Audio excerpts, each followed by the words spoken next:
మనం ఎవరైనా చనిపోయినప్పుడు ఆత్మహత్య అంటున్నారు కదా, ఊరేసుకుని చనిపోవడం, ట్రైన్ కింద చనిపోవడం, ఏదో తాగి చనిపోవడం, ఏదో దూకు చనిపోవడం ఉంటాయి కదా, వాటిని ఆత్మహత్యలనే లోకం అంటుంది. కానీ మనం ఏమనాలి?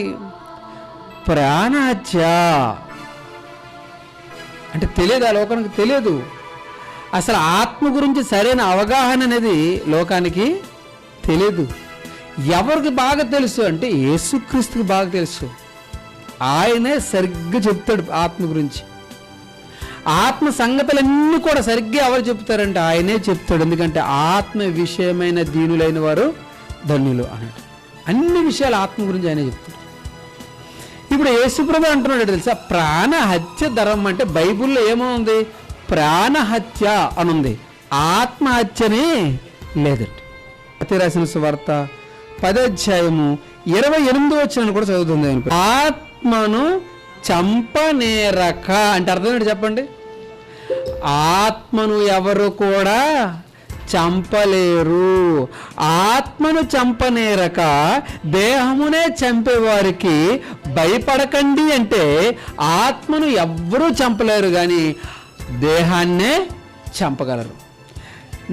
నేను నా దేహాన్ని చంపగలను, మరొకెవరైనా వచ్చి నా దేహాన్ని చంపగలరు, కానీ నా ఆత్మను నేను చంపుకోలేను, మరొక ఎవరొచ్చి కూడా చంపలేరు. అంటే ఇప్పుడు ఎవరైనా ఒక హత్య చేసుకున్నారనుకో, దానికి ఏం పేరు పెట్టాలి? మనం ప్రాణహత్యను పెట్టాలి, ఆత్మహత్యను పెట్టకూడదు. ఆ పదమే తప్పు. ఆ పదం డిక్షనరీలో తీసేయాలి. ఆత్మహత్యను పదం తీసేయాలి, ప్రాణహత్యను పెట్టుకోవాలి. ఆత్మకు ఎవరు కూడా హత్య చేయలేరు.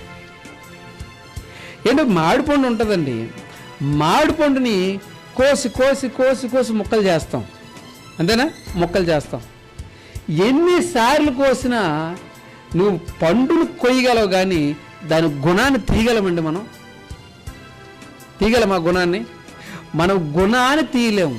మరి ఏం కొయ్యగలం? దాన్ని పండును మేదున్న మాంసాన్ని, మేదున్న శరీరమును, ఆ గుజ్జును మనం తీయగలం, కానీ దాని గుణాన్ని మాత్రం మనము తీయలేము.